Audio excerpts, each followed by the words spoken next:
du coup une statue inattendue. Inattendu et d'une licence très très vieille, très très vieille, faut pas déconner non plus. Vintage. On commence ici en fait parce qu'on voulait vraiment vous présenter ce produit, un peu pas d'intro parce que forcément... Moi personnellement je connais pas la licence, juste de nom, mais on voulait le faire. J'adore les designs, tout ce que je on adore les mechas, fan d'Evangelion et de Pacific Rim, fan de Transformers Evangelion et Pacific Rim. Voilà. Donc, ici on a un très très bon client, enfin un couple de clients qui sont vraiment super gentils, qui nous ont commandé ce produit-là et nous ont dit écoutez, faites la trop review. gentils. Trop gentils, ils sont trop sympas. Franchement, on vous adore. Mouah. Madame Gremlins, Monsieur un peu tout. Monsieur un peu tout. Monsieur un peu Retour vers le futur. Bah non. Il y a quoi? Mais si, il y a une petite voiture volante. Non, lui il est fan de Star Wars. Il est fan de trop de choses. Trop de trucs. Trop de trucs. En tout cas, voilà. Ici, le roboté de chez Prime One Studio. La surprise en termes de finition, la surprise, mais malheureusement la mauvaise surprise de la taille. On s'attendait à un truc énorme, et là on se retrouve avec un truc petit. Après, c'est vrai qu'on n'a jamais regardé les mesures, on n'a jamais dit, on se donnait paramètres, on n'a jamais regardé. On n'a jamais regardé. Donc, oui, on s'attend. D'habitude, quand on nous dit Prime One, on fait ok, bam bam. Là, on est arrivé sur un petit. C'est plus qu'un zap. Et je pense que ce qu'on reviendra justement au client. Oui, c'est bien. Ouais, c'est un peu déconné. Alors ici, on est sur le personnage du coup de Robotech. L'armure est vraiment très très bien travaillée. On va commencer sur le haut où vous avez directement ici une tête légèrement amovible mais surtout lumineuse. En fait, il y a un petit bouton à l'arrière. Il faut juste trouver. Ça, le problème, c'est qu'il faut retirer la tête. Les aimants par contre sont déconnés. Et ils sont énormes. Et voilà, une fois que c'est allumé, vous avez donc du coup ici la lumière verte. Alors l'avantage c'est quand vous regardez à la taille humaine, on vous dit que c'est une taille normale, la lumière est très bien. Mais si vous regardez dans l'angle de sa tête, vous pouvez voir la lumière, la lampe qui tape sur le UV vert. Et ça, c'est un peu dommage. Je t'ai entendu en discuter justement avec un ami à nous. Et j'étais là, oui mais les gars, vous voulez de la LED? Forcément. Oui, mais en fait, si le PVC avait été plus opaque, ça aurait été mieux. La LED aurait peut-être pas assez puissante. Moi, je préfère ça, et limite, tu la vois un peu, que me dire, on a mis une LED, mais au final, ça sert à rien. Après, c'est pas trop grave, comme sur la méca, il y a un gros éclairage. Ça fait son gros œil. Ça fait son gros œil. Voilà. Alors ensuite, plus bas, vous avez donc toute son armature du thorax, etc., qui sont d'un blanc sali. Et là, on voit encore une fois que Prime One gère tout en métal et en méca. Les Evangelions nous ont convaincus. Et là, pour une licence plus niche, et complètement à part. En fait, ils l'ont autant bichonné que si c'était une licence à gros budget ou gros tirage. Et là, merci Prime One de donner autant de temps sur une plus petite licence. Parce que là, le rendu est cool. Même si la petite. Plus petit que d'habitude parce qu'on s'habitue à avoir des gros machins chez Prime. Et bien, ils ont jeté, il n'y a pas de débordement, c'est au niveau des bras, au niveau des jambes, etc. Vous avez vraiment les démarcations entre l'intérieur qui est gris et puis le reste qui est blanc.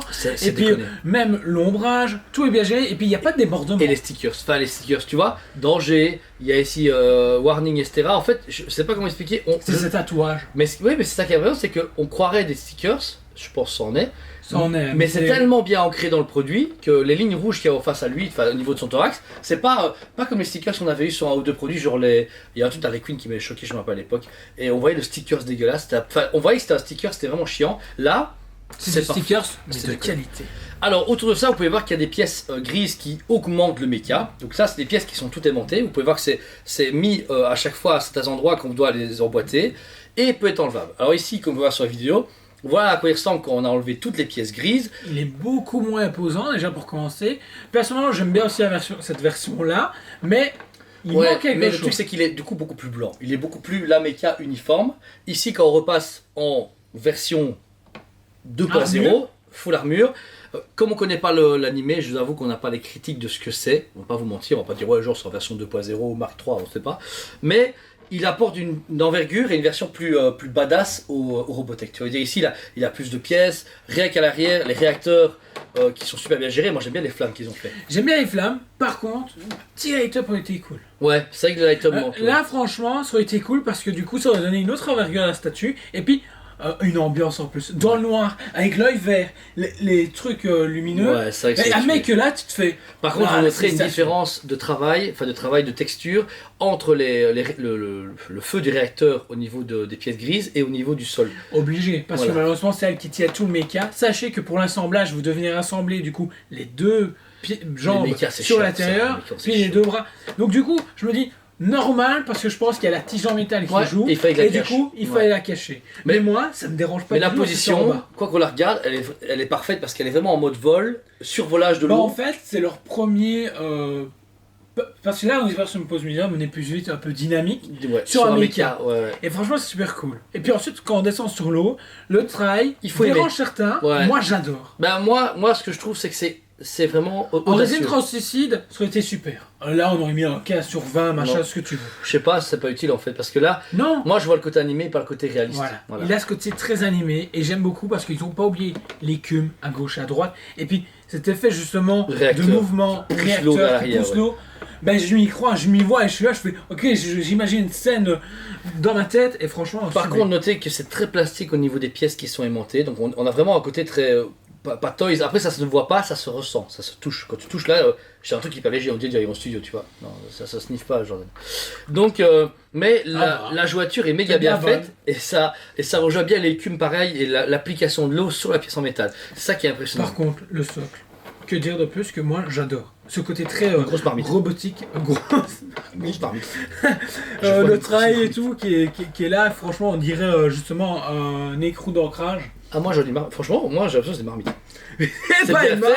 C'est une belle marmite, mais vraiment cool. Moi j'aime vraiment bien, il n'y a pas de marmite. Et puis on retrouve ici le logo de je ne sais pas quoi. Optimus Prime. C'est un Decepticons du coup. Non, c'est un Deceptoctobots. C'est mixé deux. Tout près, c'est Mark Witt. Non, voilà. Désolé, malheureusement, on ne connaît pas à fond Robocop, mais. Robotech. Robotech. Mais voilà. Mais il est vrai qu'en termes, nous, fans de résine et vraiment fans de statue, ce que j'aime pas, c'est que j'aurais pas aimé me documenter pour dire ah oui, c'est le personnage qui s'appelle Achille, machin. Ça m'aurait énervé parce que je ne connais pas. Non, c'est Talon. Mais là, on vous fait une review vraiment de la statue en elle-même. Qu'on a pu avoir des mechas en main comme des Evangelion Prime One, du Tsume, du Goldorak. On a eu du Oniri Evangelion. Franchement, on a le comparatif Prime One avec un plus petit format. Et là, on a du Terminator 2000. Ouais, il y a peu, là. Mais là, c'est vraiment une super belle surprise et un travail encore sublime de chez Prime One Studio. Vous l'avez vu en détail, ce magnifique Robotech Transformers Optimus Prime de Prime One Studio. Limité seulement à 110 exemplaires. Ils ont juste fait les commandes. Voilà, il faut savoir qu'il y a 110 personnes au monde qui l'ont commandé et ils ont fait 110. Franchement, c'est déconné, 110 exemplaires, c'est même pas ça. Ça pourrait être pire, ça pourrait être comme XM qui en font 499. Ouais. Pourquoi 99 arrondi à 500? Juste pour le fun. Ici, on a 110 exemplaires. Une statue quand même qui avoisine les à peu moins de 1000 € quand même. On est à 800 et 950 € plus ou moins en général. C'est un budget, mais pour le travail, la complexité de la pièce, c'est hyper intéressant parce que on n'est pas juste sur un gros bout de résine que tu as sculpté pour un gros Batman, etc. Là, tu es sur plein de pièces déjà aimantées partout qu'on a pu montrer. Le simple fait que toutes les pièces fabriquées, où tu regardes, je veux dire franchement, tu regardes où tu veux. Il y a eu travail. Ils ont travaillé en dessous le méca, au-dessus. Tout le travail est super bien fait. Pas de débordement, pas de négligence au niveau des stickers ou quoi. Il est sale et il a light up, du coup votre duo est super content. Franchement, il a tout. Personnellement, je lui donne déjà la bonne cote de 9 sur 10 parce que c'est impressionnant, innovant, ça change un peu des licences qu'on a tout le temps, DC, Batman, tout cela vous connaissez. Et là, c'est une licence que même nous, on ne connaît pas. Et on vous présente ça fait du bien parce que là, je suis en terrain inconnu et je découvre, je me fais waouh, il est cool. J'achèterai pas, franchement, c'est pas moi qui aime du tout. Mais du coup, ça me laisse encore plus espérer justement sur les versions G1 Transformers. Ouais, c'est ce qu'on aime vraiment, ouais. Là, vous avez vraiment encore une fois le travail diversifié de Prime One Studio. Récemment, ils nous ont encore fait des messages comme quoi ils aiment bien notre travail et franchement, ça fait plaisir. Donc ça veut, en plus, ça travaille bien pour vous et en plus pour Prime One, ils sont contents, on fait de bonnes pubs. Et dans notre showroom, en fait, ça fait encore une bonne diversité. Là, ici actuellement, on a un Mosasaur, une Daenerys, un Robotech et du DC et un Terminator. Ça veut dire qu'on a plein de licences différentes, avec plein d'échelles différentes, avec plein de travail différents, mais toujours en rapport avec la statue. Je veux dire, le Mosasaur est super beau, ce qu'il est. Vous pouvez remarquer, il fait un bruit de pompier. C'est bien fait, en fait, il faut écouter. Chut. Ouais, en fait, ça c'est quand il décolle. C'est quand il y a un problème. Malheureusement, vous pouvez voir quand on fait des reviews, c'est comme ça que ça passe. Quand Liège s'active, on est là quand même en review. La statue pour moi pareil, je suis Jordan, on est sur du 9 sur 10 directement, j'en suis super content. Le budget, bah ouais, ça va, j'avoue que ça me choque plus. Ça me choque plus parce que maintenant on est arrivé dans un moment où en fait si on paye moins cher, comme dit Will Collectible, bah on gerbe. Et quand on paye trop cher des fois, bah on n'a qu'à dire non. Voilà, je te dis, pas qu'à nous mettre un prix parce que c'est trop cher et ça arrive. Malheureusement ils mettent les prix, maintenant on suit ou on suit pas, c'est le choix du collectionneur. Mais ils savent très bien qu'ils vont les vendre, c'est ça qui Et juste il faut pas déconner, voilà. On a eu récemment quelques plates des gens, écoutez voilà c'est comme un SAT à budget. Ce n'est pas toujours nous qui sommes chers, c'est juste le fabricant qui dit écoutez voilà le prix d'achat, voilà le prix de vente, bon courage pour les vendre. Et ils savent qu'ils les vendent. C'est un peu ça dommage, voilà. En tout cas, n'hésitez pas surtout à nous contacter si vous avez des questions. Du Prime One, on en a tout le temps au magasin. Si vous avez des conseils à donner, ou vous écoutez comment entraîner ma statue, comment ça marche, les paiements plusieurs fois également qu'on fait, surtout les produits en stock et en précommande. On est là par mail ou par message Facebook sur Tourisme Liège. Donc franchement, n'hésitez pas à nous contacter. Et tous les mardis soirs, Jordan, on fait quoi de bon? On fait des lives. Donc un mardi sur deux, c'est un live making of. Donc vous êtes présent pendant qu'on tourne les vidéos. Et un autre mardi sur deux, c'est l'actualité pop culture, que ce soit dans la collection ou cinéma, série, télé. De tout, comme on fait les en première, on parle de Black Widow, de Loki, de Bad Patch. Bien sûr aussi forcément des sorties ciné imprévues comme Camelot et Prime One, Iron Studio. C'est pas fou.